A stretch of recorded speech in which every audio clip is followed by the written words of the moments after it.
Hyvää kansainvälistä demokratiapäivää.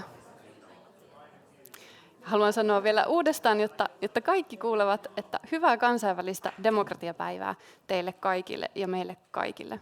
On ilo nähdä, että meillä on täällä sali täynnä ja tervetuloa myös teille online-osallistujat. On tosi hienoa, että teitä on siellä myös runsain määrin mukana. Tämän tilaisuuden nimi on Eroon digidystopioista, teknologia, osallisuuden ja demokratian voimavaraksi. Mun nimi on Rosa-Maria Mäkelä, mä juonnan tätä tilaisuutta ja mä oon Sitran digitaalinen valta ja demokratia-projektista.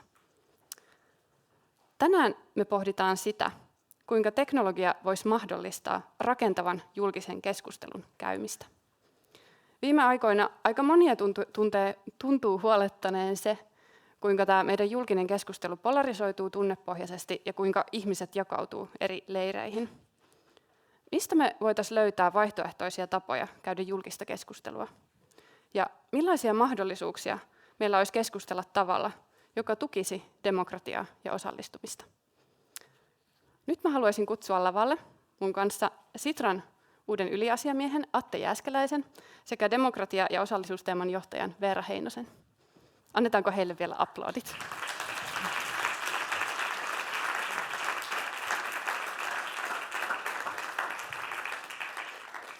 Moikka. Atte, mä haluaisin kysyä sulta tähän ihan alkuun, että millaista murrosaikaa me oikein eletään sun mielestä? No me eletään mediaparadigman muutoksen aikaa.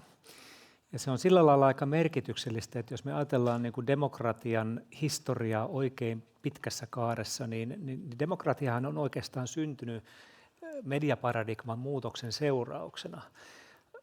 Aikoinaan kirjapainotaito keksittiin ja se johti kirkon merkittävään muutokseen, kirkon aseman heikentymiseen yhteiskunnassa, mutta varsinaisesti demokratia lähti kehittymään siinä vaiheessa, kun sanomalehdistä tuli massamedia ja syntyi se painotekniikka, joka sen mahdollisti, ja myös ne liiketoimintamallit, jotka sen mahdollisti. Sitten meille tuli iso mediaparadigman muutos, kun sähköinen media syntyi. Jos me katsotaan 30-luvun Saksaa ja uutiskuvia sieltä, niin me nähdään paitsi Hitler, niin me nähdään radion ulkotuotantoauto. Ja ensimmäisen kerran historiassa ryhdyttiin ihmismieliä manipuloimaan sähköisen median avulla, joka oli silloin uusi ilmiö, eikä siihen oikein osattu suhtautua. Ja nyt me ollaan sellaisen mediaparadigman syntymisen keskellä, jossa kuka tahansa voi viestiä kelle tahansa. Ja viestiä alustoilla, jotka tuottaa demokratian kannalta hirveän huonoja lopputuloksia. Ne alustat kannustaa tai niin kuin ne hyödyttää valheita enemmän kuin totuutta, ja ne edistää vastakkainasettelua enemmän kuin rakentavia ratkaisuja. Aivan, tosi kiinnostavaa. No, mitä sä ajattelet, että miksi keskustelu tällaisiin niin kuin demokratian tarpeisiin suunnitellusta teknologiasta ja sovelluksista on tällä hetkellä tärkeää? No, meillä on valtavan suuria toimijoita globaalisti, jotka hallitsee näitä alustoja ja määrittää niiden säännöt. Ja nyt tietysti me ehkä Sitrana ollaan ehkä yksinämme, emme ihan pysty niitä haastamaan, mutta ainakin me voidaan tuoda niin kuin Suomen kontekstiin ja tähän meidän todellisuuteen niin kuin ainakin semmoisia tietynlaisia niin kuin toivon pikkupilkahduksia siitä, että joku muukin on mahdollista, ja kenties tarjota niille toimijoille sekä Suomessa että maailmassa ajatuksen aihioita siitä, että kuinka näitä ideoita voisi viedä eteenpäin, että toinenkin tapa rakentaa tulevaisuutta on mahdollinen. Ja ehkä se hyvä uutinen tässä kaikessa on se, että aikaisemmissakin mediaparadigman muutoksissa, niin sitten kuitenkin yhteiskunnat ovat oppineet sen tavan jollakin tavalla elää. Toivottavasti tällä kertaa ei tarvita niin kuin yhtä maailmansotaa tästä murroksesta selviytymiseen. Toivotaan näin. No sitten Veera, mitä me tarkoitetaan digidystopioilla ja miten me voitaisiin päästä niistä eroon? Ja vielä jatkoksi, että miten me voitaisiin löytää vaihtoehtoja sille, että kun me käydään paljon keskustelua sosiaalisen median kanavissa, niin millaisia vaihtoehtoja tälle voisi olla? No mun mielestä Atte kuvasi tässä jo yhden digidystopian, eli tämä nykyisen kaltaisen somen ja viestintäteknologioiden niin kuin koko palvelumuotoilu on niin kuin sitä, että se ajaa meitä vastakkainasetteluun tai hämmennykseen tai turhautumiseen. Ja sehän on hirveässä ristiriidassa demokratian kanssa, joka ajatus on perustunut siihen, että me voidaan olla asioista eri mieltä, meillä voi olla eri ideologioita, eri mielipiteitä, mutta lähtökohta on se, että me pyritään niin kuin yhteistoimintaan ja yhteisymmärrykseenkin. Ja mä oon kokenut jotenkin, että meillä on, niin kuin kärsitään tämmöistä valtavasta mielikuvituksen puutteesta, että me otetaan tämä nykyinen niin kuin some sellaisena, että tämä on nyt tässä annettuna ja meidän pitäisi jotenkin sen kanssa pärjätä ja sitä kautta esimerkiksi päättäjille syntyy sellainen käsitys, että me ollaan hirveän polarisoituneita tai eripuraisia. Että meidän täytyisi ruveta miettimään tätä teknologiaakin sillä tavalla, että miten se soveltuisi demokratian käyttöön ja miten me voitaisiin harjoittaa demokratiaa niin kuin hyvillä teknologisilla ratkaisuilla. Ja mä luulen, että tämän koko päivän idea ja tilaisuus on sen takia suunniteltu, että me haluttaisiin avata ehkä muutama näkymä sellaisiin vaihtoehtoihin. Juuri näin. Hienosti sanottu. Kiitos teille paljon. Kiitos. Kiitos.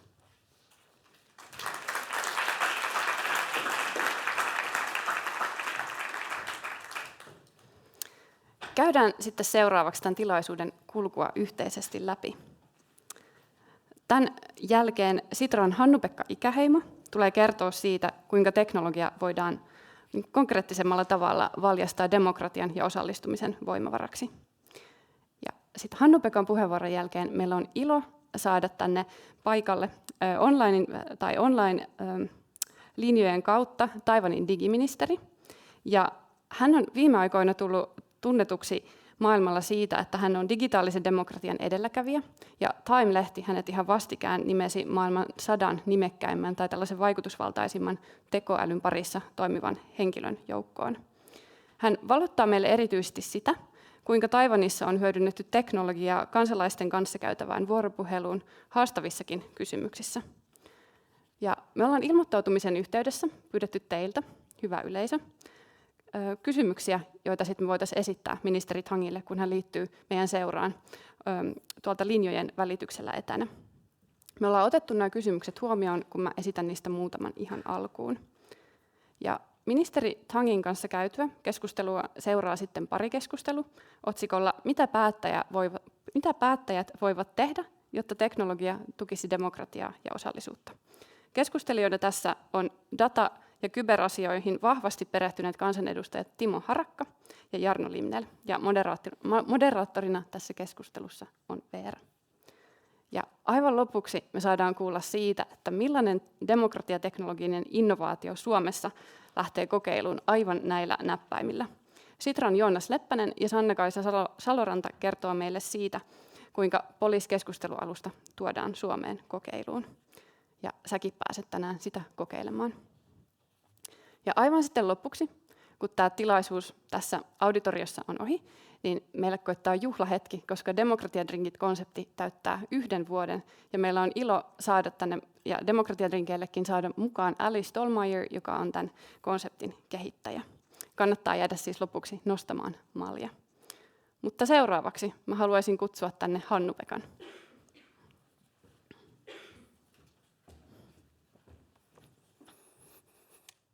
Onko lava minun? Oikein hyvää kansainvälistä demokratiapäivää. Tämä tulee vanhasta muistista, tämä Eurooppa-päivä. Kansainvälistä demokratiapäivää kaikille demokratian ystäville sekä tänne saliin että sinne kotikatsomoihin tai missä ikinä tätä seuraattekaan. Mä olen siis Hannu-Pekka Ikäheimo. Meidän täällä Sitralla Uudet vaikuttamisen tavat -nimistä projektia ja mun piti olla täällä lavalla kollegani Jukka Vahdin kanssa, mutta tuossa flunssa-aalto on saavuttanut Jukan ja joudun tuossa aamulla vielä Jukankin vuorosanat opettelemaan, jotenka toivon kärsivällisyyttä, jos jotain unohtuu. Mutta uskon, että meidän perusviesti on sen verran yksinkertainen, että pystyn sen teille viestimään. Nimittäin me väitämme, niin kuin tässä alkupuheenvuorossa tuli jo hyvin ilmi, että meidän kannattaisi oikeasti Suomessakin miettiä sitä, mitä me voidaan itse vahvemmin ottaa demokratiateknologioiden kehittäminen omaan haltuun. Tämä on niin kuin keskeinen asia siihen, jos me halutaan päästä eroon näistä digidystopioista. Perustelen tätä muutamalla argumentilla ja muutamalla esimerkillä meidän omasta työstä. Maailman mittakaavassa ne esimerkit on hippuruisen pieniä, mutta meidän mielestä innostavia ja askelia toivottavasti oikeaan suuntaan. No varmaan tässä salissa kenellekään ei tarvitse erikseen perustella sitä, että teknologiasta on tullut viime vuosina entistä poliittisempaa. Se on yhä vahvemmin osa myös suurvaltapoliittista kamppailua. Keskeisimmät pelurit globaalisti on Yhdysvallat, Kiina ja EU, joista meidän panelistimme Timo Harakka on oivasti käyttänyt kiteytystä suhteellisen tuoreessa tietokirjassaan Kasino, kasarmi ja kansankoti. Mun mielestä nämä termit on siinä mielessä oivia, että ne kuvastaa näiden kolmen valtakeskuksen hyvin erilaisia strategioita ja ehkä arvolataustakin siihen, miltä tulevaisuuden pitäisi näyttää. Kiina ja EU molemmat luovat sääntelyä, mutta toisilleen aika erilaisista, jopa usein vastakkaisista arvopohjista. Yhdysvaltojen ja EUn arvopohjat taas on aika lähellä. Molemmat tunnustavat tämän demokratian arvon sinänsä, mutta Yhdysvalloissa taas luotetaan markkinapohjaisiin ratkaisuihin huomattavasti Euroopan unionia enemmän. Kysymys tietysti, kun olemme tällaisessa suuren pelin paluussa, että mikäs on Suomen toimijuus, Suomen pienen kansallisvaltion toimijuus tässä ajan hengessä. Palaan siihen hetken päästä. Vuosi sitten kansainvälisenä Euroopan demokratiapäivänä meillä oli tässä samassa salissa propagandakuru ukrainalaistaustainen tietokirjailija Peter Pomerantsev. Ja Pomerantsev esitti silloin ilmoille kysymyksen, että tajutaanko me itse asiassa demokratioissa, että kuinka paljon autoritääriset valtiot käyttävät rahaa demokratian nakertamiseen ja ollaanko me valmiita vastaanottamaan tämä haaste demokratioina. Joitakin lukuja, nämä on tietysti aina summittaisia, mutta esimerkiksi Putinin hallinnon on väitetty pelkästään kansainvälisen disinformaation ja propagandan levittämiseen käyttävän noin 1,5 miljardia euroa per vuosi. Brittilehti Guardianin mukaan Kiinan vastaavat summat on vielä Venäjääkin huomattavasti suurempia. Erityisesti sosiaalista mediasta on viimeisen vuosikymmenen aikana kasvanut tällainen globaalin disinformaation välittämisen niin kuin alusta tai ympäristö, ja sillä tehdään myös miljardibisnestä tällä hetkellä globaalisti. Yhä useammat tahot, erilaiset tahot valtiollista toimijoista puolueisiin käyttävät rahaa sosiaalisessa mediassa harjoitettavaan manipulaatioon. Kuten tuossa Attekin jo omassa puheenvuorossaan väläytteli, me ei todellakaan ole, jos viestintähistoriaa yhtään katsoo kauemmaksi, meillä on täysin ennennäkemättömässä tilanteessa. Radio otettiin 1900-luvun alkupuolella vastaan todella suurin demokratialupauksin. Sen odotettiin yhdistävän ihmiset, lopettavan sodat ja edistävän rauhaa. Hyvin paljon samanlaista retoriikkaa havaittavissa kuin mitä sosiaalista mediasta on kuultu sanottavan. Pian kuitenkin huomattiin, että itse asiassa autoritääriset hallitsijat otti tämän median aika nopeastikin käyttöön. Natsi-Saksassa tosiaan luotiin jopa oma halpa ja langaton radio, jolla Hitlerin puheet pystyi ottamaan vastaan helposti ja nopeasti.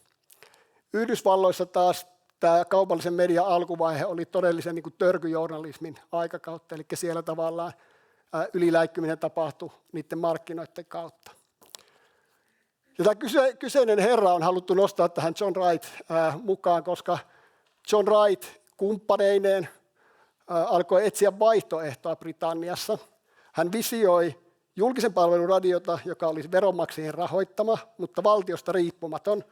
Sen tehtävänä ei olisi vain tiedottaa, kouluttaa ja viihdyttää, vaan myös toimia demokratiaa edistävänä voimana.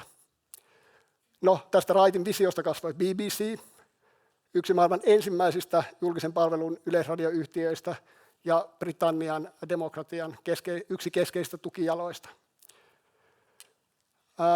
Toki myös monissa muissa maissa tehtiin tuolloin kauaskantoisia ratkaisuja. Suomeenkin perustettiin Yleisradio ylipäätään nähtiin tarve, että kaupallisia mediamarkkinoita täytyy tasapainottaa julkisilla panostuksilla, jotta kaikille kansalaisille säilyy kyky vastaanottaa tasa-arvoisesti luotettavaa tietoa. Tämä perustehtävä ei ole menettänyt missään nimessä merkitystään. Sen näkee jo siinä, että disinformaation ongelmat ovat olleet huomattavasti suurempia sellaisissa maissa, missä perinteinen ei ole vahvaa ja laajasti seurattua, laajasti erilaisia ihmisryhmiä tavoittavaa perinteistä mediaa. Mutta pelkkä laadukas tiedonvälitys ei tässä ajassa enää riitä. Tarvittaisiin ei-kaupallisia vaihtoehtoja, luotettavia ei-kaupallisia vaihtoehtoja julkisen keskustelun käymiseen myös näille olemassa oleville sosiaalisille medioille. Me peräänkuulutetaan John Wrightin henkeä, koska se ei tule olemaan ilmasta, vaan se vaatii panostuksia, se vaatii julkisia panostuksia, mutta se vaatii myös sitä, että yritykset näkevät, että tässä on jotain, mihinkä heilläkin on mahdollisuus tarttua.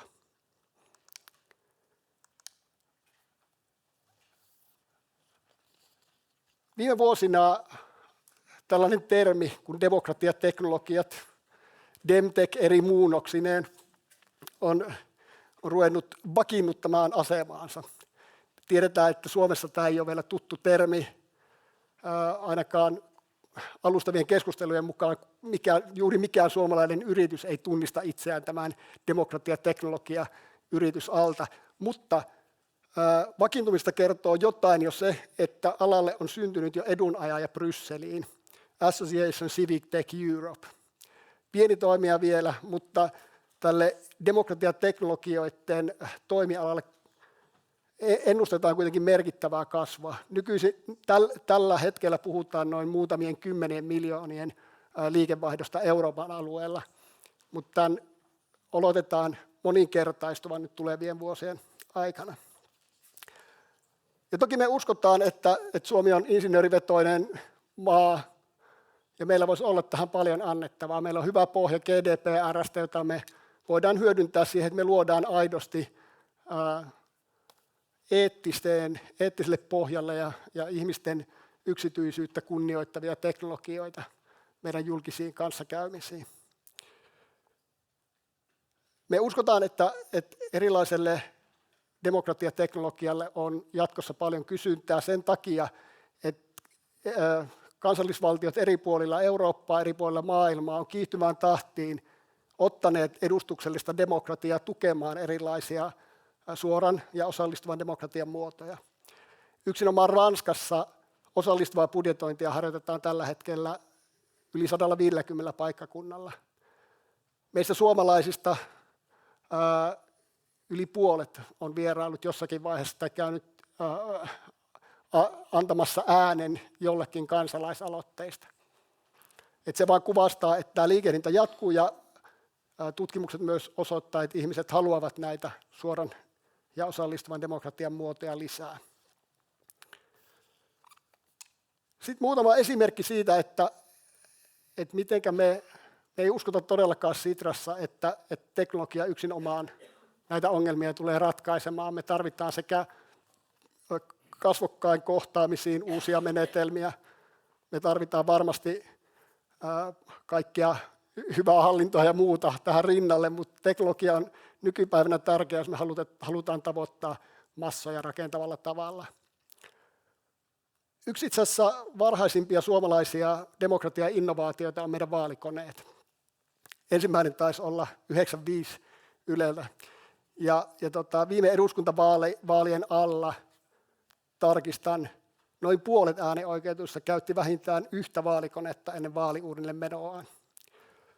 Lyhyesti sanottuna vaalikoneilla on paljon valtaa, mutta niiden toimintaperiaatteet on edelleenkin varsin hähmäisiä, ei kovin läpinäkyviä. Niiden kehittäminen on ollut vähän sinne päin. Ja siksi me Sitrassa halutaan olla tukemassa hanketta, jossa kehitetään nykyistä läpinäkyvämpää ja käyttäjälähtöisempää vaalikonetta. Ja tuolla taisi auditorion ulkopuolella ollakin hanke esillä. Joten käykää tutustumassa siihen, jos teitä kiinnostaa vielä aihe enemmän. Toki kansalaislähtöisen julkisen hallinnon yksi keskeinen perusta on se, että ihmisillä on mahdollisuus osallistua ja antaa palautetta itseään koskevaan päätöksentekoon. Osallistuminen on kuitenkin erittäin hankalaa, miltei mahdotonta, jos ei tiedä, mitä tapahtuu, missä tapahtuu ja milloin tapahtuu. Sen vuoksi meillä on naapuritiimissä jo vuosikausia kehitetty tai useita vuosia kehitetty lainsäädännön seuraamiseen tällaista alustapohjaista ratkaisua, joka mahdollistaisi sen tosiaan, että jokaisella, kuka haluaa, olisi näkymä siihen, että missä vaikka se itselle tärkeä lakialoite etenee prosessissa, milloin siihen on mahdollista ottaa kantaa, miten voin tulla mukaan, ylipäätään näkymään sinne lainsäädäntöprosessiin. Ja nämä on varmasti asioita, jotka on ammattilaisille, lobbareille ja tällaisille selviä juttuja, mutta jotta me päästäisiin tässäkin kansalaiselle helpompaan käyttöliittymään, me tarvitaan myös teknologisia ratkaisuja. Lea Konttinen meiltä voi antaa sitten tarkempia tietoja tästä, jos haluatte kuulla tästä enemmän. Ja ihan viimeisenä vielä tähän meidän tämän päivän lanseeraukseen liittyen käynnistämme siis Police-nimisellä keskustelualustalla tänään mitä mieltä, tai olemme jo käynnistäneet, mitä mieltä Suomi keskustelun kampanjan. Ja mikä Police on ihan lyhyesti vaan siitä, koska todennäköisesti Audrey Tangkin tulee Poliksesta jotain sanomaan. Police on siis Yhdysvalloissa kehitetty avoimen lähdekoodin verkkoalusta, jota on käytetty erityisesti tällaisten laajojen massojen mielipiteiden kartoittamiseen. Ja nimenomaan pyrkimyksenä tässä on, että se nostaisi eroon myös ne konsensuspisteet, mistä ollaan yhtä mieltä, ei pelkästään sen, että mistä ollaan eri mieltä. Mutta Audrey Tangin kuulemana kohta kuulemme lisää sitten Taiwanin esimerkkeistä. Me Sitrassa olemme kehittäneet tätä Suomeen sopivaksi nyt yhdessä DigiFinlandin kanssa. Työ on vielä kesken, mutta nyt varmasti saadaan tämän meneillään olevan kokeilunkin kautta sitten lisää tietoa, että mitä tarvii vielä tehdä lisää, että se olisi vieläkin hyödyllisempi meille suomalaisille.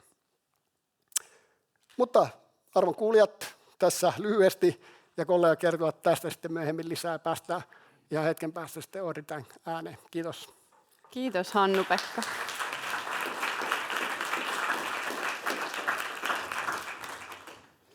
Kuten me just Hannu-Pekalta kuultiin, niin mahdollisuuksia hyödyntää demokratiateknologiaa on tosi monenlaisia, jotta meidän demokratia voisi olla niin kuin yhä osallistavampi. Nyt, kuten Hannu tuossa viittasi, meillä on ilo kuulla Taiwanin digiasioista vastaavan ministerin Audrey Tangin puheenvuoro. Ja häntä on luonnettu tällaiseksi koodaajaksi ja hakkeriksi, josta tuli aikoinaan Taiwanin kaikista nuorin ministeri. Hän on radikaalin avoimuuden puolesta puhuja, ja tästä kertoo esimerkiksi se, että hänen kaikki tapaamistietonsa ja puheenvuorot on koko kansan saatavilla avoimesti. Tangin työn punainen lanka on ollut menestyksekäs hallinnon ja kansalaisten vuoropuhelun kehittäminen, esimerkiksi sen avulla, että hän on avannut dataa ja hyödyntänyt erilaisia keskustelualustoja, unohtamatta toisaalta myöskään yhteistyötä yritysten kanssa. Ja Taiwan tunnetaan erityisesti tällaisesta esimerkistä, jossa Uber-taksiyhtiön regulaatiosta käytiin laaja, eri sektorit mukaan ottava keskustelu, jossa yhteisymmärrystä rakennettiin muun muassa tämän Police-alustan avulla. Ministeri Tang kertoo meille nyt videolla tästä tarkemmin. Ja kuten mä tuossa aikaisemmin mainitsin, niin puheenvuoron jälkeen teillä, hyvä yleisö, on mahdollisuus esittää hänelle sit suoraan kysymyksiä, koska hän liittyy meidän seuraan sitten etänä. Mutta kiitos. Seuraavaksi voisi laittaa videon pyörimään.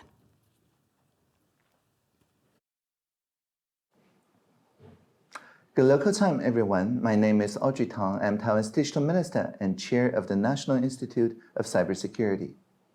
It is a tremendous honor and a privilege to deliver the keynote at Citra's online event exploring ways of shaping technology to support, not to hollow out, democracy. This gathering of the enlightened takes on great significance, given its staging in conjunction with the International Day of Democracy, an opportunity to double down on delivering compassionate, effective, and responsive governance tailored to the needs of the people. Now, there is no question that democracy is facing unprecedented challenges at every turn, from authoritarians seeking to harness the power of AI to destabilize and undermine our free and open societies. These efforts come in all shapes and sizes, but the most insidious ones target our fabric of trust, polluting social media platforms founded on Article 19 of the United Nations Universal Declaration of Human Rights, the right to freedom of opinion and expression. In 2016, we witnessed a bellwether of sorts in public communication. The venerable Associated Press style guide declared that the word internet would no longer be capitalized, signifying its pervasive use. Unfortunately, this ubiquity also cleared a path for persuasion industries to engage in a large-scale personal data collection and overturn privacy norms, marooning many on desert islands of polarization. Deep fakes, going fully interactive this year, have sullied online interactions, opening the door wider for fraud and manipulation at an unprecedented scale. Consequently, democracy finds itself at a low ebb. Autocracy is on the rise, utilizing crafted censorship and electronic surveillance systems. And the truth of the matter is global internet freedom has declined for the 12th consecutive year. And today, only 1 billion people live under the umbrella of democratic systems, while more than double toil under authoritarian rule. It is said that there are two sides to every coin. While certain emerging technologies bolster authoritarians, some may yet be employed to revitalize democracy. How best to combat the pervasiveness of online harms? The solution lies in plurality, or technology for collaborative diversity, to increase the bandwidth of democracy. And Polis is a prime example of this ethos. Taiwan started its journey with Polis in 2015, when Uber and sharing economy startups took the world by storm. The relentless march of innovation and profit clashed with the livelihood of taxi drivers, triggering legal action and protests. This conflict also raged in Taiwan, and we were fortunate to have Polis to track its route and derive shared wisdom from flame wars. Now, the beauty of Polis is that participants and opinions are visualized on the same page, as well as how divided the groups are. Despite initially polarized opinions, Polis consistently promotes common points of view to bridge divides. Polis does not just provide a visual mapping of democratic input, it also produces an interactive report updated in real time. And this has applications for all issues of international import. Twice, Taiwan has worked with fellow democracies like Finland through Polis. The first in 2019 amid escalating trade tensions, when some feared that Taiwan would be caught in the middle of an epic struggle and sidelined from economic integration. Through the AIT at 40 digital dialogues, ideas were canvassed across the Indo-Pacific on how to increase defense, economic, and people-to-people exchanges between Taiwan and the US. These were then swiftly implemented by both sides. In 2020, Taiwan explored privacy-preserving contact tracing and various pandemic countermeasures, again with avid global participation. It is notable that this was not limited to Polis opinion surveys. Solutions were co-created. In recognizing which were aligned with societal values, civic hackers around the world proceeded to animate those ideas through hackathons.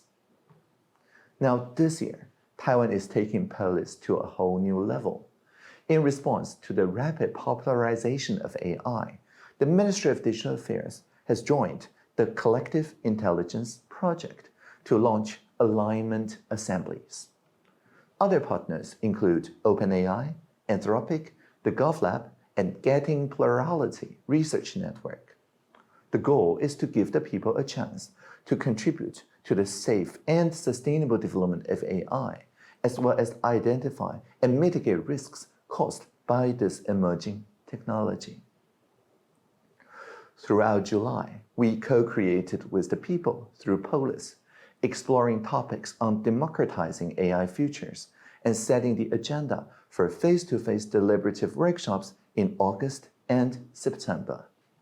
The records will soon be published as open data, facilitating the training of AI language models aligned with Taiwan's distinct experiences. Now, to ensure authentic voices are heard in alignment assemblies, 2 features were introduced by Polis.tw, which is maintained by the PIDIS team at the National Institute of Cybersecurity. First, we extended Polis to integrate with trusted external sign-on systems, ensuring the authenticity of participant. Furthermore, more importantly, with the help of AI Objectives Institute, we can see here the Talk to the City site provides real-time AI-assisted summarization, translation, and interaction. This chatroom empowers individuals to engage in nuanced dialogues with diverse opinion clusters, deepening cross-cultural understanding and empathy. Now take a look at this. Every dot here represents an opinion. It sparkles like a star in the darkness of the background. And the holistic reflections you see here form constellations, providing us directions on alignment. And for many participants, this is the first time they interacted with AI in the context of democratic deliberation. This occurred not as a solo conversation, but as an evolving group discussion for the collective good. In terms of AI governance, we believe that a democratic approach, not a technocratic one, is the optimal answer to what is an ethical and political conundrum of global proportions. The bottom line is experts simply cannot catch all use cases nor effects by ourselves. Just as with climate change, comprehensive statistics are needed on potential harms, including over-reliance, emotional effects, and information manipulation. But unlike climate change, interactions with AI are deeply personal.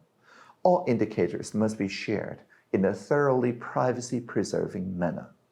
It is felt that the safest way to operate here is to form coalitions of data holders and researchers mediated through trusted data altruism organizations to safeguard processing and aggregation of non-personal data on harms and preferences.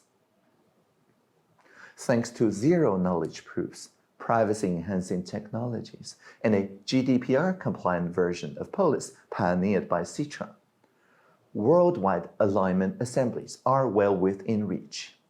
And step by step, let us build consensus on the boundaries of AI and shepherd its ongoing development, with interconnected local assemblies delivering specific directions for particular political and regulatory contexts. In closing, I invite all and sundry to participate in Polis conversations of scale and employ pioneering initiatives in the realms of collective intelligence to rein in societal risks while safeguarding human rights and democracy for generations to come.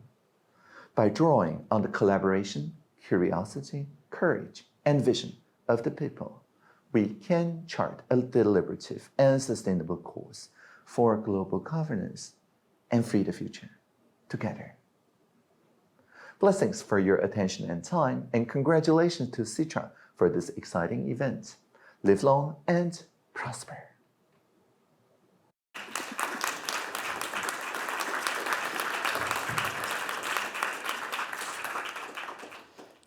Now, dear audience, it is a great pleasure and honor to welcome our keynote speaker, a trailblazer in digital democracy, the Digital Minister of Taiwan, Audrey Tang, to join us for discussion. Minister, can you hear us well? Yes, and can you hear me well? Yes, I can. Yeah, perfect. Many thanks for such an inspiring speech. We are very excited to see and hear what you're doing at the moment to democratize AI futures together with citizens. We are now very interested in learning more how you build bridges between the government and citizens, and we are also very eager to learn how you have utilized technology in this process. And we also look forward to learning how other democracies can benefit from your insights and experiences. So now it is our time for a Q&A session. And prior to this event, we have asked our audience to send in questions for you, Minister Tang. And I will now start by asking two of these questions. And afterwards, the audience will have the opportunity to pose their questions to you. Yes, perfect. So the first question goes, from your point of view, what are the biggest obstacles in implementing and testing democracy technologies usually? And how have you tackled them? This is a great question. Consider if we talked about Uber in a very abstract way, say, let's deliberate about sharing economy, then usually that goes nowhere because it means different thing to different people. Some people prefer to call it gig economy or extractive economy or whatever, right? But in actual fact, in 2015, we talked about a very specific case, which is UberX. People with no professional driver license picking up strangers, they meet on the app, on the way to work multiple times a day and charging them for it.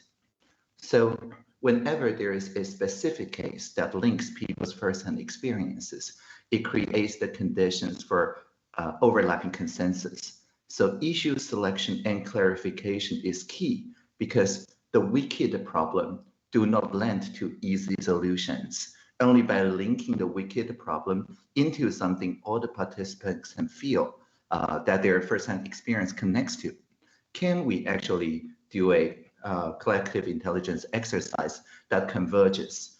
If it is too abstract, it diverges automatically almost. So in summary, the issue defines the possibility of success of democracy technology. That's very interesting. Now I'd like to ask a second question, which is about inclusion. So the discussion may become very narrow if only digitally skilled and wealthy individuals participate in societal decision-making. It may not be recognized who is excluded from societal influence and conversation. So the question goes, how can we effectively enable participation of people with different skill levels? And also, how can we effectively enable the participation of people with different skill levels in societal discussion through technology? And how can we ensure that democracy technology does not become solely a pathway for those who are already digitally skilled?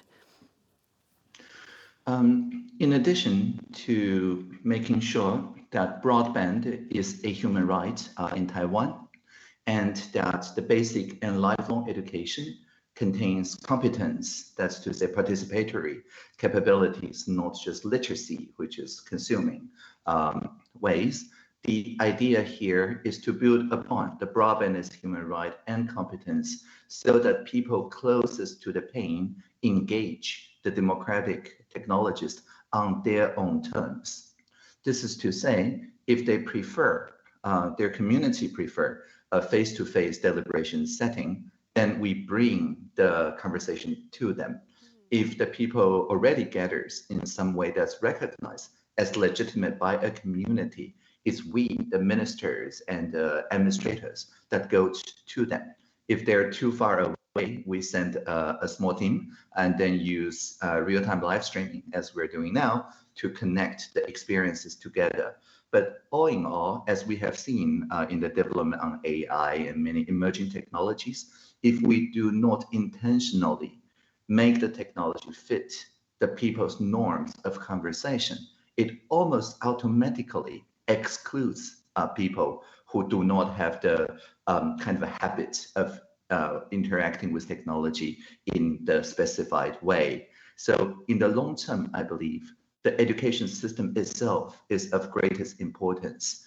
Instead of teaching students to fit into a system of communication of symbols or whatever that the teachers prefers, we need to flip this around and make sure that the students with very diverse different interaction patterns and modalities can set their own terms on how to interact with the world and develop assistive technologies such as real-time translation, interpretation, carrying the nuance, cultural translation, and so on to bridge that divide. So it is a very different way to think about technology for it to fit the societal need rather than asking the society to adapt.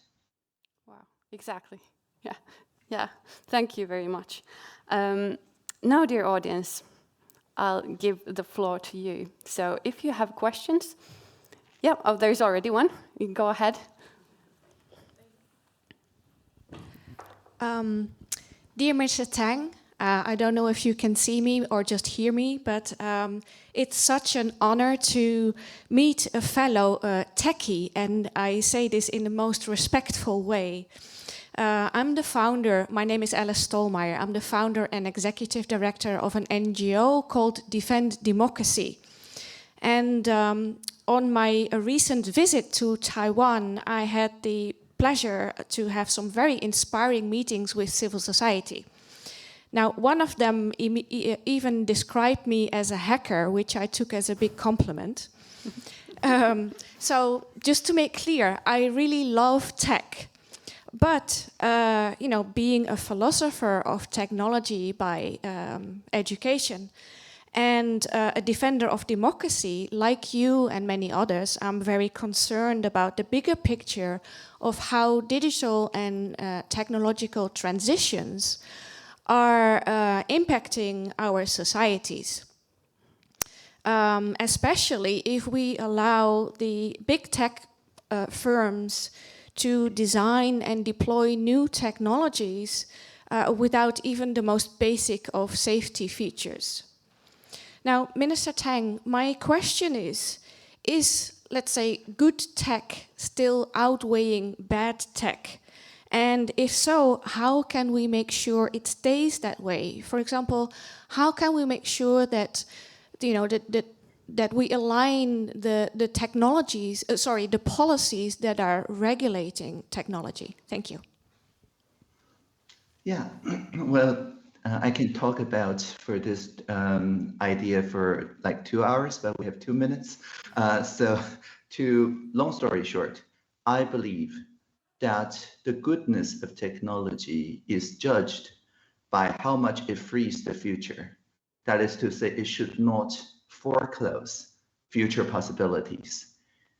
Any technology can be deployed in a centralizing, authoritarian fashion, even by the best well-intentioned technologists who simply want to connect everybody's touch screen to everybody else's touch screen. And we know how good it sounded, right, 10 years ago. But without the ability for people on the receiving end to remix, to adapt, to voice harm, and also to redress the harm by remixing, then it is almost impossible for the centralizing forces technologists to listen to the actual harm and suffering that their technologies have caused to the world, even as simple as a like button. So I think the point I'm making is that we need to design technology such that anytime it doesn't fit, right? Assistive technology, right? If the eyeglass doesn't fit, I can adjust it. I can correct its bias. I can take it to a repair person down the street. I don't have to sign an NDA and pay 2 million euros. And we trust the people closest to the pain to remix the technology. And no matter how crude it seemed at the beginning, at the end, I sincerely believe that this kind of co-creative, appropriate technology will win at the end. And we are seeing that trend now with Edge AI, with open source, zero knowledge models, and so on that I have talked in my keynote. So I'm cautiously optimistic about the ability for the collective intelligence to remix the tools of social production. I hope this will. Thank you. That's it's good to have some hopeful answer, and yes, I look forward to working on cautious optimism. Thank you. Thank you. Thank you very much. I think we have time for one more question still. And I can see one hand raised there. Thank you so much, Minister Tang, for your inspiring presentation and insights. My name is Joonas Saitonurmi and I come from the Finnish Digital Agency, and my question is like continuum to others' previous questions. The question is, have the lives of future generations already been lived for them? I'm thinking about kids today and future generations of AI and endless data points and other emerging technologies. They need to learn specific skills to live in an AI-mediated world where there is no boundary between the real world and the virtual world. Everyday life is more and more data-driven and especially predictive in the future, I assume. On top of that, as you said, and it's been mentioned, the divide between democracy and autocracy seems to be deepening only, and which is of course important considering socio-technological transformations and governance of digitalization. So my question for you is life already lived for the coming generations? Thank you. Not at all, and which is why our slogan is free the future. We need to free the future generations. I have talked about this at length with Yuval Harari in 2 different podcast episodes. And the main idea is that the AIs or whatever predictive technology need to be deployed like a good enough uncle, good enough aunt, good enough parent, and so on, who offers advices. And for children growing to be adolescent, to be adult, their parents and their extended family can offer them advices, but there are varieties in such advices. And more importantly, the child is free to align, to fine-tune those adults' responses as well, instead of a exploitative extended family or parents that only live the child's life, plan it for them, and so on, and only indoctrinates, which is the kind of relationship you just described. So my point is twofold. One, that we always need to, at a policy level, make sure that it is the dignity of the people taking the final control of how the technology is used in the last mile. And the second is that we need to increase the bandwidth of democracy to do it continuously, not once every 4 years, but once every 4 minutes, so that we can have our collective preferences reflected in the real-time responses in the design of such technologies. Great. He showed you thumbs up. So now we have unfortunately used all of our time.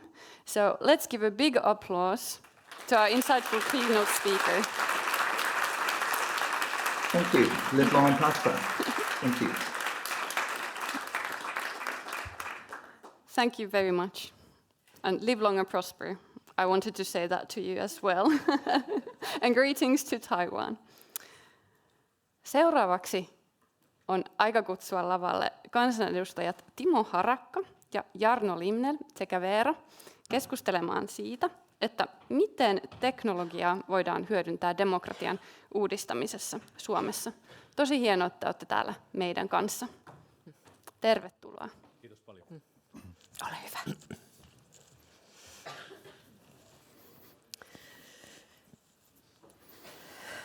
Lämpimästi vielä tervetuloa ja wow, äskeinen puheenvuoro oli vähintäänkin inspiroiva. Ihan ensimmäisenä pikaiset reflektiot, että mitä se teissä herätti. Joo, kiitos. Se oli ihan hyvä lämmittelybändi. Upea juttu, että olitte saaneet ehkä maailman merkittävimmän tällaisen teknologian uudelleenajattelijan ja teknologian demokraattisen hyödyntäjän tähän tilaisuuteen. Oli suuri ilo kuulla sitä, ja totta kai varmaan meille kaikille jäi se termi mieleen, että pitää demokratian kaistan leveyttä saada laajemmaksi, ja se on asia, joka helposti unohtuu, kun tuijotamme vain näitä demokratian ikivanhoja tekniikoita, jotka jo yli 100 vuotta sitten ikään kuin luotiin. Itsekin olen joskus kummastellut, että onko todellakin näin, että yli 100 vuodessa emme ole keksineet parempaa osallistumisen tapaa kuin lyhyt lyijykynän pätkä jossain koulun jumppasalin vanerikopissa 4 vuoden välein. Kuvasit juuri yhden Sitran kalvokuvan. Samaa kysymystä olemme miettineet. Ole hyvä, Jarno. Kiitoksia, Veera. Täytyy sanoa, että kyllä se päällimmäinen, kun tuota puhetta ja esitystä kuunteli, oli se ajatus, että tulevaisuus on uteliaiden ja avarakatseisten ihmisten. Ja mun mielestä se, mihin Attekin viittasi avauspuheenvuoroissaan, niin me ollaan ison muutoksen keskellä. Ja niin kuin Timokin sanoi, niin vanhat tavat eivät välttämättä ole aina niitä parhaita.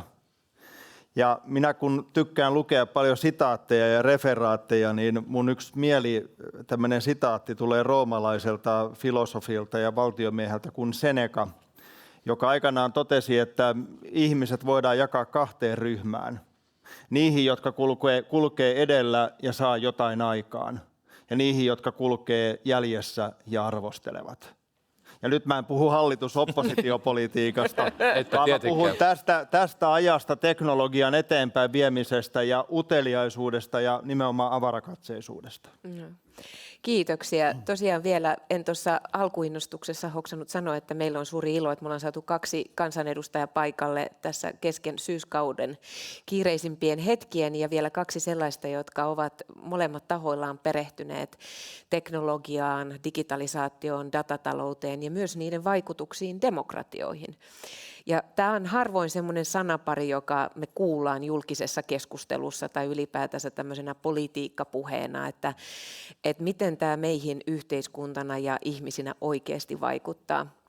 Ja mä palaan myös Timo sun kirjaan, josta toi kollega Hannu jo siteerasi, eli kirjassasi Datakapitalismi kriisien maailmassa, niin toteat aika osuvasti, että eduskuntavaaliehdokas saa seisoskella Hakaniemen torilla aika kauan, ennen kuin tulee vastaan ensimmäinen ihminen, joka kysyy jotain vaikkapa dataan liittyvistä oikeuksista. Niin mistä tämä mielestäsi johtuu?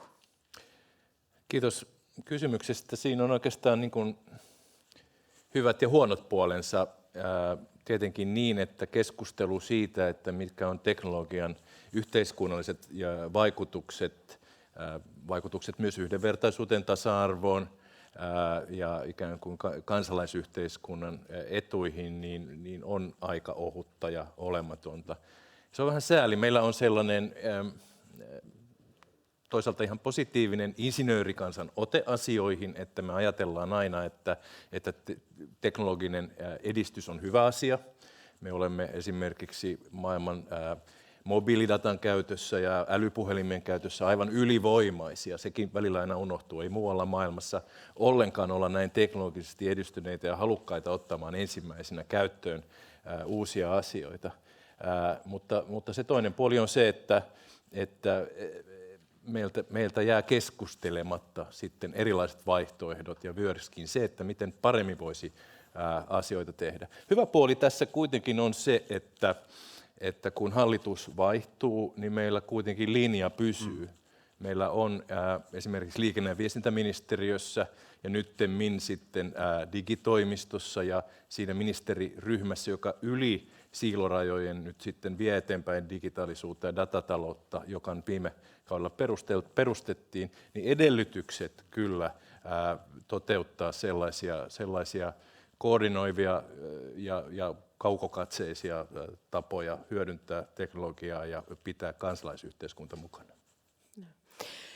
Jarno, puolestasi kirjoitit jokin aikaa sitten Uuden Suomen puheenvuoroblogissasi, että suomalaiset ovat sivistyneitä ihmisiä.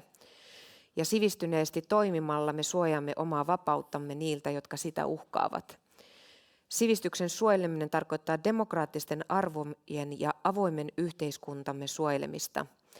Informaatiovaikuttamisen keskellä vastuu yhteisestä turvallisuudesta on meillä jokaisella.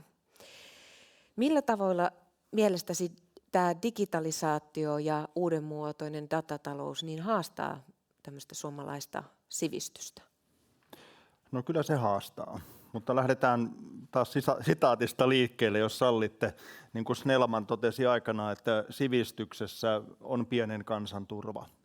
Ja niin se on minun mielestä tässäkin ajassa. Ja kun minä olen ollut pitkään tuolla kyberturvallisuuden puolella, edelleen työelämäprofessori jatkuu tuolla Aallossa, niin yhä enemmän esimerkiksi sillä puolella ollaan menossa siihen suuntaan, että kaikkein mittavimmat digiajan ja kyberturvallisuuden taistelut, ei niitä käydä mistään teknisistä koodinpätkistä, vaan ne käydään ihmisten mielistä. Miten digitaalinen maailma tänä päivänä mahdollistaa erilaisten algoritmien ja muiden vaikuttamiskeinojen kautta, niin kuin täälläkin on tullut esille, siihen, että mitä me ajatellaan, minkälaisia mielikuvia meille tulee tai miten vaikutetaan yhteiskunnalliseen ilmapiiriin. Ja tässä on kyllä hyvä, ja yhdyn meidän tasavallan presidentin sanoihin, kun hän monesti, tai ainakin muutamaan kertaan on todennut, että tässä informaatiotaistelussa se etulinja kulkee jokaisen oman korvien välissä. Siinä on vähän huonokin tulla valtiovallan sitten strategioilla antamaan ohjeita, kun kuitenkin viime kädessä me itse ollaan sen oman vaikka älylaitteen kanssa ja valitaan se, että mitä me katsotaan, mitä me jaetaan, mihin me uskotaan ja mistä meidän mielikuvat tulee. Mutta samanaikaisesti niin tähän vaatii jatkuvaa preppausta. Tämä on meille jokaiselle semmoinen asia, jota meidän pitää niin kuin tietoisesti myöskin totta kai yhteiskunnallisestikin edistää. Jos mä nyt otan vaikka tästä vastuusta vielä yhden esimerkin, tällä kyberturvallisuuden puolella välillä jutellaan aika korkealentoisestikin näistä asioista, niin edelleen tutkimukset osoittaa, että yli 90% kaikista kyberongelmista ja häiriöistä johtuu siitä, että ihminen klikkaa jotain, mitä ei pitäisi klikata. Siinä olisi kaikkein nopein ja kustannustehokkain tapa esimerkiksi parantaa kyberturvallisuutta. Älkää klikatko, hyvät ihmiset. Saa jotain klikata. Mutta onko tässä haasteena nyt, että, ja semminkin huomioiden tämä Euroopan turvallisuuspoliittinen tilanne, että me puhutaan aika paljon tästä kovasta turvallisuudesta ja puolustusmenoista ja raudasta rajalle, mutta meidän pitäisikin puhua enemmän tässä yhteydessä myös niin kuin laajemmin niin sivistyksestä ja just tästä niin kuin paljon käytetystä resilienssitermistä, eli miten me huolehditaan, että yhtä lailla meidän lapset ja nuoret, mutta myös meidän aikuisväestö, niin osaa tämmöisessä uudessa ympäristössä navigoida. Minä olisin kovin varovainen tekemään semmoisia dikotomioita, että mikä on kovaa turvallisuutta. Minä olen siis alun perin kovan turvallisuuden kasvatti, opetettu kadettikoulussa johtamaan joukkoja sotatilanteessa. Mutta sitten, jos ajatellaan, että se on sitä kovaa turvallisuutta, niin sitäkin me tarvitaan. Mutta jälleen, jos ajattelee ihan tutkimuksien mukaan, mikä vaikuttaa vaikka meidän kaikkien tämän perjantai-iltapäivän turvallisuuden tunteeseen kaikkein eniten, niin se on oma lähipiiri. Se voi olla fyysisessä maailmassa tai se voi olla digitaalisessa maailmassa. Tai vaikka miten se, että hyväksyvällä katseella, että minä katson tässä kunnioittavasti kollegaa Timoa, niin siitä tulee Timolle hyvä tunne. Ja mun mielestä tämä on nyt ihan suoraan sanoen pirun kovaa turvallisuutta, mitä me itse kukin tehdään omassa arkipäivässämme. Ja tämä on semmoinen asia esimerkiksi, että minä opiskelen tällä hetkellä psykologiaa niin, että mä paremmin ymmärrän sitä, että mistä meidän mielikuvat muodostuu, mistä meidän tunteet rakentuu. Ja tässä jos vielä yhden sitaatin saan sanoa omalta pikkusiskoltani, joka on psykologi Maaret Kallio, niin Maaret muistuttaa aina tällaista pragmaattista isoveliään siitä, että ihmisellä kun tunne ja järki kamppailee, niin tunne voittaa aina. Ja se on kovaa turvallisuutta. Timo, kiinnitit huomiota tosiaan tuossa Audrey Tangin puheessa, että meidän pitäisi niin laajentaa tätä niin kuin demokratian kaistaa ja tämä pätee erityisesti silloin, kun puhutaan näistä uusista teknologioista. Eli siinä on hirveän tärkeää, että siinä on tämmöistä monimuotoisuutta ja avoimuutta ja yhteistoimintaa. Ja tämä taitaa ollakin se tietynlainen villakoiran ydin, eli nykyisen muotoiset niin kuin big tech, niin on aika tämmöinen, niin kuin, heillä on tämmöinen aika oligopolistinen asema tässä meidän arjessamme, jos ajattelee hakukoneita tai sitten näitä viestintäteknologia-alustoita, niin ollaanko me Euroopassa havahduttu siihen, mistä tuo Hannukin puhuu, että meidän pitäisi ruveta ihan niin kuin ehkä julkisellakin rahalla ja investoinnilla ja päätöksillä niin ajamaan tämmöistä teknologiaratkaisua, jotka olisivat paremmin yhteensopivia demokratioiden kanssa. Eli tämmöistä yleisradiomallia niin tällekin puolelle. Mitä tuumaat? Minusta on todella hieno asia, että tämä Polis-alusta nyt avautuu ja saadaan sitä kautta ikään kuin näyttöä siitä, että minkälaista on tällainen yhdessä harkitseva ja yhteisymmärrykseen pyrkivä kansalaiskeskustelu. Olen iloinen myös siitä, että teillä siellä Aalto-yliopistossa on kansainvälinen tutkijaporukka, joka on etsinyt vaihtoehtoa tälle sosiaalisen median ristiriitoja kärjistävälle ja itse asiassa sitä kautta ihmisiä houkuttelevalle ja viekoitteleville algoritmeille, jossa sitten saataisiin mahdollisuus niin kuin aitoon mielipidevaihtoon ilman tyrmäystarkoituksia. Kirjani viimeisillä sivuilla viittaan tähän ja olen omavaltaisesti antanut sinulle nimen, että kyseessä olisi Ahtisaari-algoritmi. Se on Suomen ikään kuin demokratian rooli tässä maailmassa ja kyllä haluaisin olla hyvin huolissani siitä, että millä tavalla tämä meidän ensimmäinen kosketus tekoälyyn, joka oli tämä sosiaalisen median viekoitteleva ikään kuin algoritmi, joka pyrkii houkuttelemaan meitä jäämään sivuille ja jatkamaan selaamista, millä tavalla se on tunkeutunut meidän psykologiaamme, niin se on vasta aivan pientä alkusoittoa sille, että mitä tämä kehittynyt ja koko ajan kehittyvä tekoäly tulee saavuttamaan ihan kaikilla sektoreilla. Ja siksi on äärimmäisen tärkeää, että meillä on tämä ikään kuin demokraattinen yhteisö, myöskin halu yhteisymmärrykseen, myös se sivistys ja osaaminen jollakin tavalla niin kuin vastata tähän haasteeseen, joka pahoin pelkään tulee olemaan valtavan rikkova ja repivä ja suoranainen uhka demokratialle. Mun täytyy sanoa ihan siis omakohtaisena kokemuksena Timon viisaista ajatuksista, että tulee seurattua paljon erilaista sosiaalista mediaa ja oltua älylaitteella, mutta tänä kesänä, kun oli nämä tietyt poliittiset kuohut ja somessa puhuttiin paljon rasismista ja yhdenvertaisuudesta ja muustakin, niin perheen kanssa kun lähdettiin lomamatkalle, niin oikeastaan taisi olla ensimmäistä kertaa, niin ihan kokonaan poistin Twitterin nykyisen X:n appin. Ei tullut enää muistutuksia, ei tullut enää näppäiltyä niin helposti. Ja täytyy sanoa, että tuntuu, että voi paremmin. Enkä ole vieläkään palauttanut sitä omaan puhelimeen. Eli näillä on oikeasti, ihan näin omakohtaisesti, mikä nyt ei ole tutkimuksellisesti niin kuin validi tutkimustulos, mutta nämä niin kuin ihan oikeasti vaikuttaa myöskin siihen omaan hyvinvointiin tänä päivänä, jossa menet välillä tuonne todellisesti niin kuin pahoinvointialustoille. Se on ihan selvää, että meidänkin pitää Timon kanssa sietää kritiikkiä, eri näkökulmia, palautetta, se kuuluu meidän ammattiin. Mutta sitten samanaikaisesti, niin jos se menee täysin semmoiselle asiattomalle linjalle, niin sitten se vie koko meidän ilmapiiriä ja muitakin alaspäin. Mä haluan vaan tähän huomauttaa, tämä on varmasti juuri näin niin kuin sanoit, mutta usein sanotaan, että se sosiaalinen media on vain niin kuin peili siitä, että meillä poliittinen keskustelu itsestään ikään kuin polarisoituu. Mutta näin on, että se itsessään johtaa siihen polarisoitumiseen. Se on itse asiassa tällainen vahvistin. Kyllä. Ja se on erittäin maailman parhaat aivot ovat keksineet niitä erilaisia tapoja ja matemaattisia malleja, joilla tämä kärjistyminen saadaan tuottamaan lisätykkäyksiä, lisäjakoja ja mitä voimakkaammat sanamuodot, niin sitä vahvemmin tämä alusta sitä kannustaa. Eli meillä on toivoa siltä osin, että meillä kaikilla täällä on sinänsä lähtökohtaisesti halu löytää yhteisymmärrystä, mutta nämä työkalut ovat kääntyneet meitä vastaan. No vielä tämmöinen A-studiomainen kysymys, että kyllä vai ei? Eli tarvittaisiko tähän tämmöisiä niin kuin uusia julkisrahoitteisia ratkaisuja, niin kuin Yleisradioa tai vastaavaa niin kuin uudelle ajalle, joka toisi vastapainoa tähän niin kuin suuren teknologian jo valtavan markkinan aseman niin kuin etumatkaan, eli semmoisia niin kuin, me ollaan itse tunnistettu, että tämä demokratiateknologia ei sinänsä synny itsestään ja siinä täytyy olla erityyppiset insentiivit, eli joko ei-kaupallisia ratkaisuja ja silloin se tarkoittaa käytännössä niin jotain muuta rahoitusratkaisuja myös. Niin miten te näette ja onko tämmöisestä eduskunnassa puhetta, koska nyt niin kuin, tai sittenkin todeta alkuun, että nyt me otetaan tämä malli vähän annettuna ja me mietitään vain suojausmekanismeja, että miten me poistetaan itseltämme Twitteriä, mutta mitkä on ne vaihtoehdot, jotta ne skaalautuisi tarpeeksi suureksi? No kun mulle Piti nyt vastata kyllä vai ei.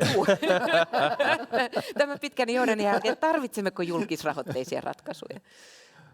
Valtiollisia ratkaisuja? kun mulle tätä ehdotettiin liikenne- ja viestintäministerinä, että olisi tällainen ikään kuin julkisrahoitteinen sosiaalinen media, niin suhtauduin siihen erittäin penseästi ja ajattelin, että tämähän nyt on kaikkien aikojen hulluin juttu, mutta en ole enää ihan yhtä varma asiasta. Jos mäkin saan vähän monisanaisemmin. Juu. Mä oon tykännyt niistä Sitra-raporteista, mitkä taisi olla muutama vuosi sitten, teillä kirjoitettiin parikin kappaletta tästä ikään kuin osallistavasta politiikasta, jossa oli niin kuin esimerkkejä Islannista ja muualta. Niin kyllä mä en tiedä sitten millä rahoituksella, mutta tavallaan sen kaltaisia ajatuksia, mitä muualla on tehty ja mikä niissä raporteissa tuli, että miten pystytään osallistamaan erilaisin teknologisin työkaluin ihmisiä mukaan yhteiskunnalliseen keskusteluun ja päätöksentekoon, niin kannatan kyllä lämpimästi. Mutta ehkä sitä ei pitäisi ajatella nyt ylhäältä alaspäin. Ei tätäkään pelkästään asiaa, näin. vaan Joo. niin, että kansalaisyhteiskuntahan loistaa aika lailla poissaolollaan tästä koko keskustelusta. Ja siksi olen kirjassanikin muistuttanut tästä erinomaista suomalaista innovaatiosta, jonka soihtua Sitrakin tässä upealla tavalla kantaa, eli tämä MyData, Omadata-liike, joka lähti siitä yksinkertaisesta ajatuksesta, että meillä jokaisella ja meillä yhteisönä on oikeus kontrolloida, hallita meidän omaa dataamme, ja ei ainoastaan rajata ja estää sen käyttöä, vaan miettiä niitä hyviä tapoja jakaa sitä oikeisiin tarkoituksiin. Minun dataani saa vapaasti käyttää esimerkiksi syöpätutkimukseen. Ja tämän tyyppinen niin kuin, ikään kuin alhaalta päin syntyvä, meidän kansalaisten tarpeista syntyvä tarve on ilman muuta sitten niitä asioita, joita meidän pitäisi pystyä tukemaan. Erinomaista, ja tämä on ehkä se, mitä Sitrakin peräkuuluttaa, mutta ehkä me ollaan hoksattu se, että ilman julkista investointia myös tähän niin kuin parempaan demokratiateknologiaan, niin ei varmasti tulla tätä yksin ratkomaan. Mutta nyt seuraavaksi niin osallistujalta ennakkoon tullut kysymys, ja hyvä onkin. Eli Euroopassa ja Yhdysvalloissa demokratia näyttää uhkaavan ihmisten kuplautuminen ja polarisoituminen eri leireihin sekä tästä syntyvä vastakkainasettelu. Tämä koskee erityisesti arvoihin liittyviä kysymyksiä. Poliitikot viestivät omissa kanavissaan omille kannattajilleen. Somen algoritmit vahvistavat tätä kuplautumista. Kaikilla on oma totuutensa. Miten voimme välttää tätä vastakkainasettelua koskematta demokratian ytimeen eli sananvapauteen? No jos yhden esimerkin otan, niin minä olen ollut varmaan vuosikymmenen tuolla valtakunnallisella maanpuolustuskurssilla luennoimassa ja vuosikaudet kysynyt joka kurssilta saman kysymyksen, että kun hoetaan tietyllä tavalla sitä, että lähes kaikki, mikä voidaan digitalisoida, niin digitalisoituu ennemmin tai myöhemmin. Mun kysymys on, niin kuin tutkijan pitää aina välillä vähän uida vastavirtaan, että mitä meidän ei kannata digitalisoida. Mitkä meidän kannattaa pitää täällä fyysisessä maailmassa.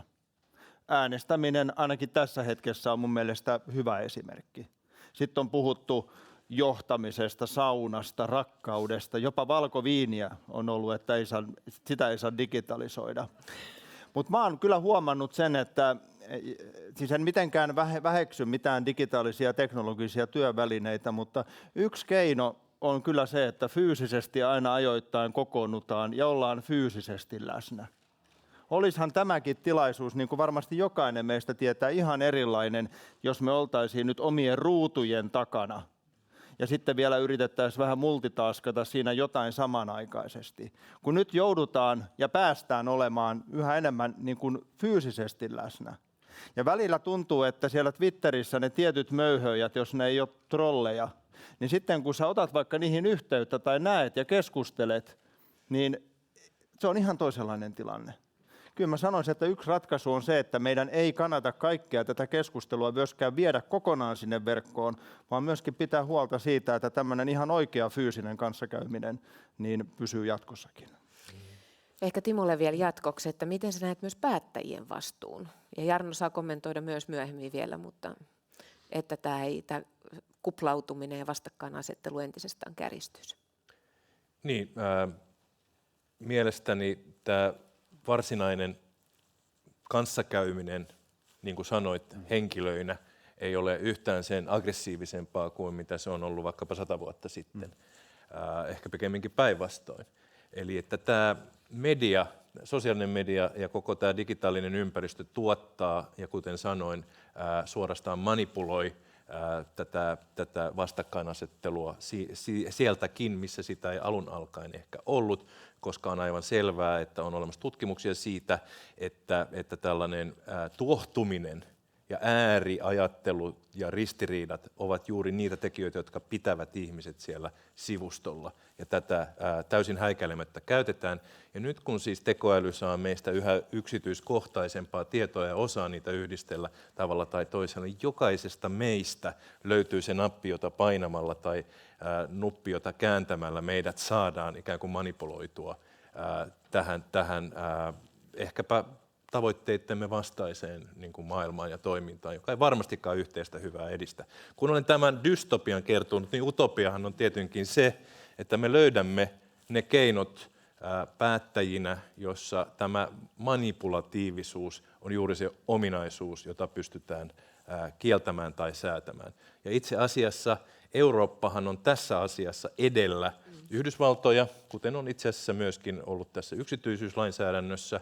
Yhdysvalloissa ei vieläkään ole tämmöistä privacy-lainsäädäntöä.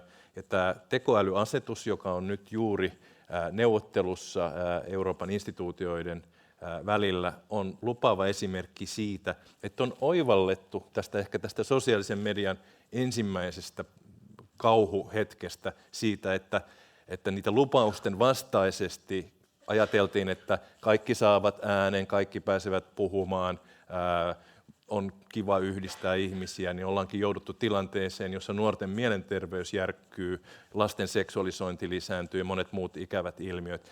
Että on nähty se, että nimenomaan tekoälyn manipulatiivisuus on asia, johon pitää pystyä puuttumaan. Ja tämä on se meidän päättäjien vastuu, että me tiukasti pidämme kiinni siitä, että meillä on olemassa tällaisia suojauskeinoja. Annetaan Jarnolle vielä kommentti.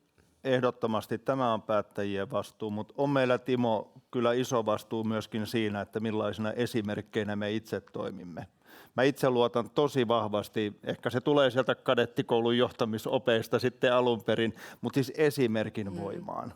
Ja nyt en puhu pelkästään 200 kansanedustajasta, vaan sanoisinpa, että no tietysti jokaisesta meistä, mutta erityisesti niistä, joilla on paljon seuraajia, joilla on paljon yhteiskunnallista näkyvyyttä, niin kyllä meidän pitää niin kuin pystyä. Me ollaan varmaan sunkin kanssa tietyistä asioista eri mieltä, ja hyvä niin, se on demokratian rikkaus. Mutta en minä muista, että me oltaisiin koskaan niin kuin alettu öyhöilemään toisillemme tai niin kuin haukkumaan toisiamme, että rakentavan keskustelun kautta. Ja mä toivon kyllä, että tässä taas se jokaisen oma vastuu ja esimerkki, niin kyllä me tietynlainen ryhtiliike mun mielestä tarvitaan yhteiskuntaan ja myös sinne meille eduskuntaan.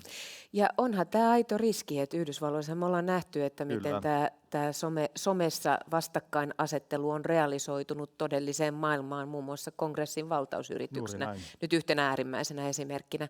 Mutta siinä on juuri se sivistys, josta Jarno tuossa ihan aluksi puhui, on aivan niin kuin ratkaisevan tärkeää. Ja kyllä minä uskon siihen, että meidän suomalainen koulujärjestelmä ja sivistysjärjestelmä kykenee tähän haasteeseen vastaamaan. Samoin. Hyvä, mutta hei, nyt kaarretaan loppusuoralle. Tämä keskustelu on lentänyt, eli nyt vielä sitten tämmöinen niin kuin viimeinen, ei nyt haaste, mutta tämmöinen mahdollisuushaaste teille. Eli nyt kun tosiaan Timo aloitit sillä demokratia-innovaatiolla, joka on se vaneriboksi ja lyijykynä ja paperilappu, niin miten me voitaisiin nyt tosiaan näitä nykyteknologioita esimerkiksi hyödyntää niin, että ihmiset vois vaikuttaa vaalien välilläkin ja miten voisi eduskunta tätä asiaa edistää? No kun olen tulevaisuusvaliokunnan varapuheenjohtajana, niin totta kai tämä demokratiateknologia on äärimmäisen tärkeä haaste meille kaikille.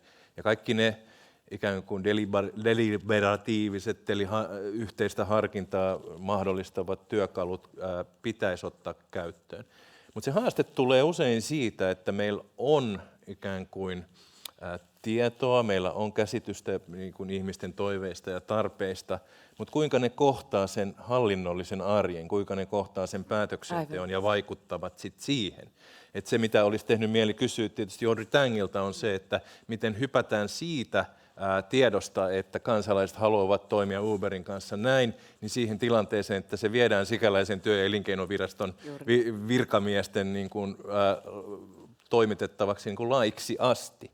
Meillä on myöskin tämä meidän lakisysteemi ja hallinnollinen systeemi on 100-200 vuotta vanha ja se on toiminut hyvin niissä tilanteissa, mutta nyt meillä on niin kuin yhteinen savotta siinä, että millä tavalla se tutkittu tieto, nämä mahdolliset mahdollisuudet todellakin niin kuin hyödynnetään myöskin hallituksen esityksissä, päätöksissä ja toimintatavoissa. Jarno.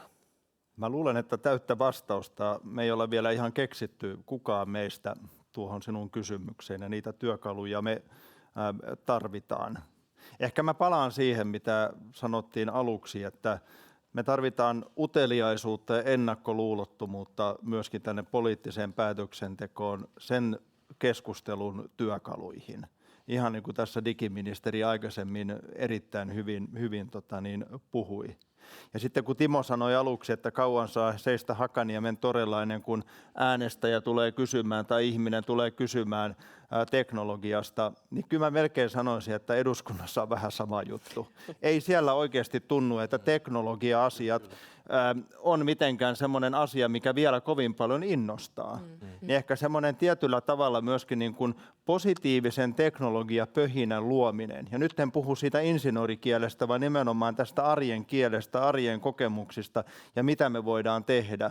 Niin mä luulen, että se ruokkii sitten taas näitä meidän ihmisaivoja entistä parempiin innovaatioihin. Yksi havainto vielä tähän ehkä täydennykseksi on se, että digitaalisuutta, datataloutta ja teknologiaa, sen läpimurtoja perustellaan usein taloudellisin syin. Valtiovarainministeriö haluaa tehostaa julkisia palveluita. Ja se herättää myöskin ehkä hiukan epäluuloa siltä osin, että tarkoitus on loppujen lopuksi aidosti heikentää palveluita, kun ne on niin kuin halvempia toteuttaa digitaalisin keinoin. Meidän pitää ylittää nyt tämä epäluulo ja meidän pitää tavallaan muuttaa se meidän kommunikaatio- ja puhumisen tapa teknologiasta siten, että useammin puhuttaisiin siitä, että mitä hyvää ja kivaa tavallisen ihmisen elämän parantamiseksi ja onnellistamiseksi me teknologialla halutaan, ja sitten vasta myöhemmin pohditaan sitä, että syntyykö siitä rahallisia säästöjä. Kiitos. Olisi ollut vielä useita jatkokysymyksiä tämän hyvän keskustelun osalta ja ehkä toivon, että voitte jäädä demokratiadrinkeille, koska meillä olisi vielä muutama ajatus Sitralla tarjota tähän takaisin kytkentään päätöksentekoon, tai sitten se on uuden keskustelun paikka, mutta lämmin kiitos edustajille ja upea, että olitte paikalla. Kiitos. Kiitos. Kiitos.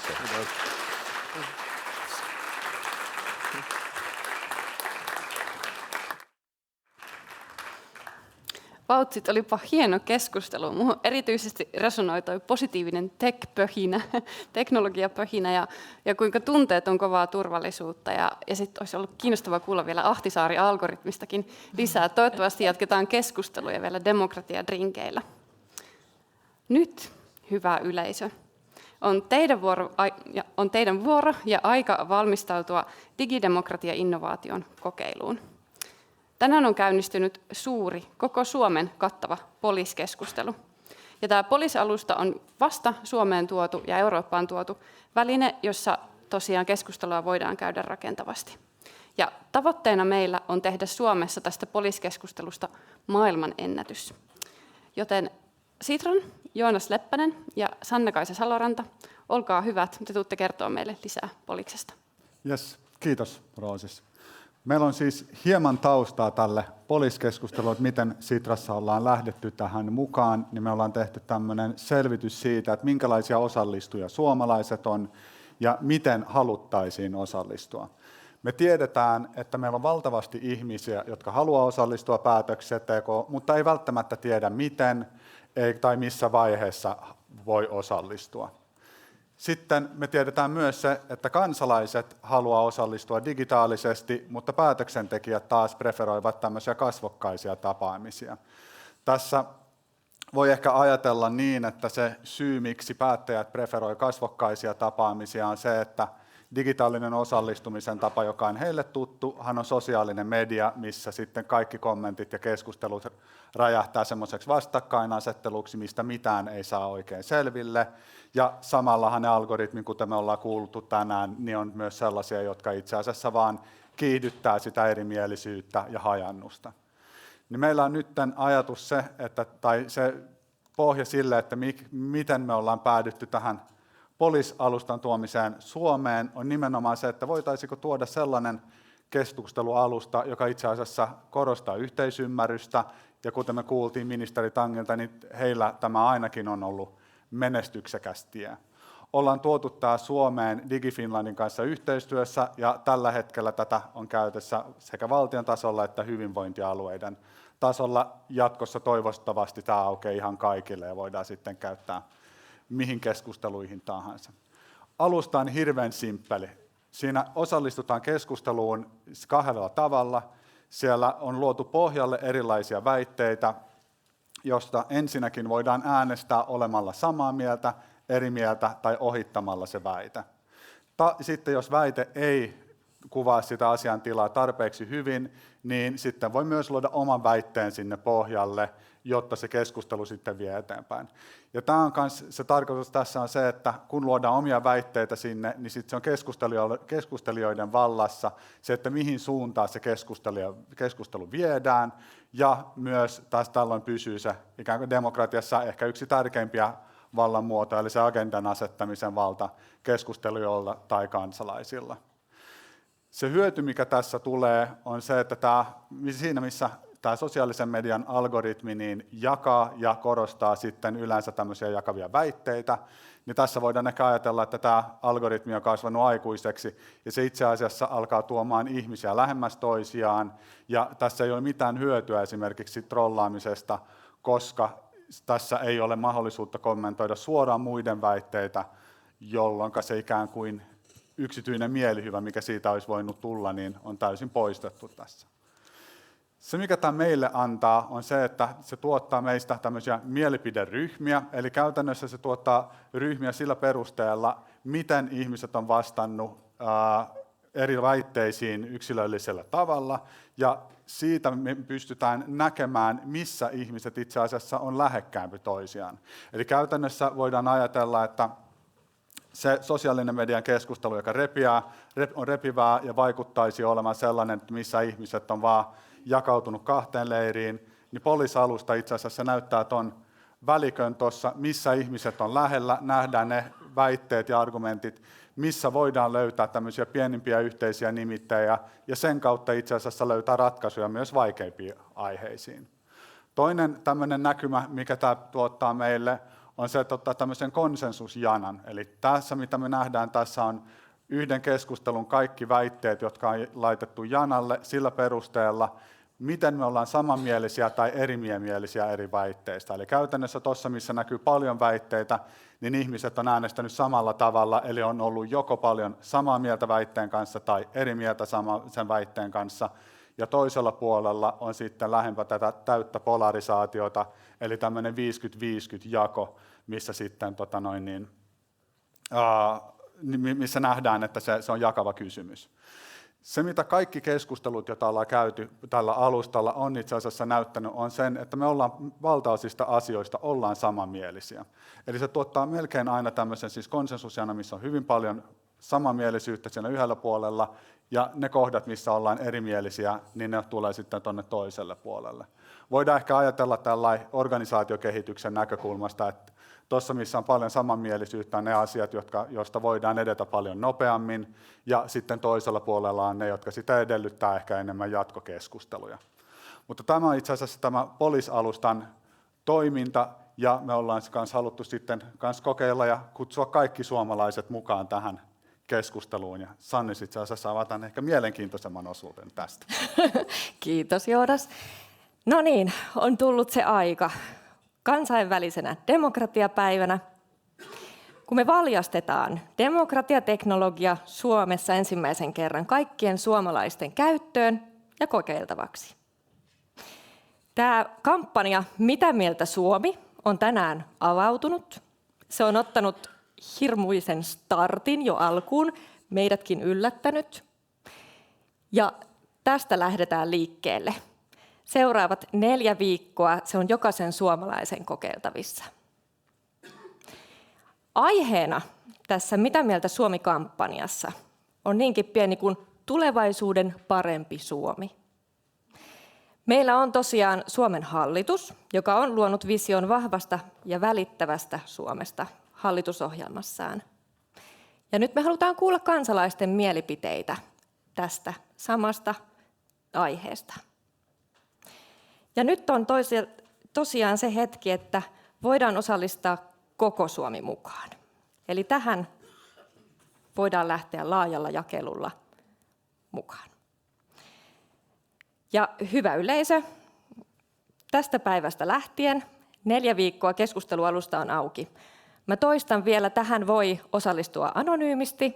Sen lisäksi tähän voi osallistua eri kielillä. Tällä hetkellä meillä on englanti, ruotsi, suomi hanskassa.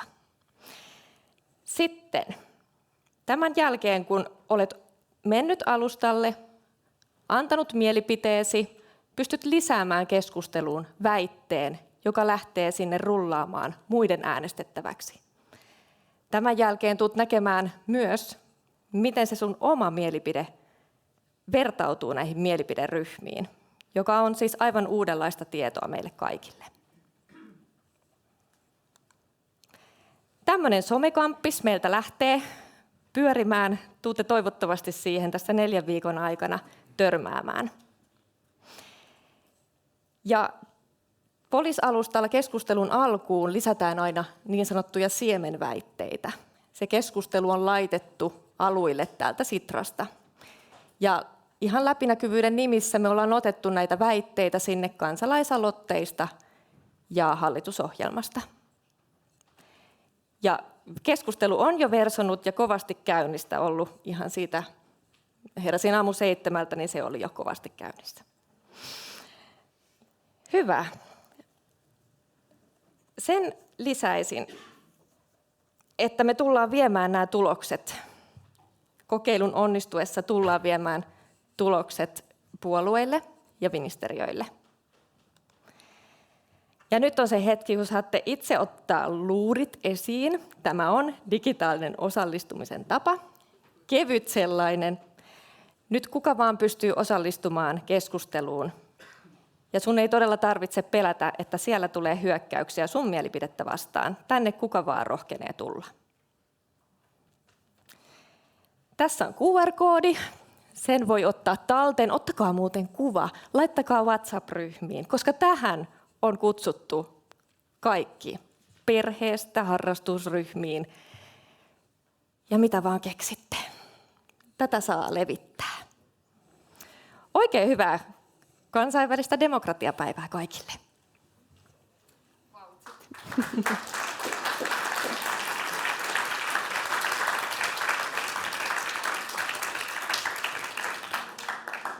Kiitos Sannis ja kiitos Joonas. Ihan mielettömän inspiroiva esitys. Ja todellakin kutsutaan kaikki osallistumaan Poliis-keskusteluun aivan pikapikaa. Nyt tässä vaiheessa mä haluaisin kiittää teitä online-yleisö osallistumisesta. Meillä täällä vielä jatkuu meiningit demokratiadrinkin merkeissä, mutta tosiaan kiitos teille ja vielä munkin puolesta hyvät KV-demokratiapäivän toivotukset ja menkäähän Polikselle.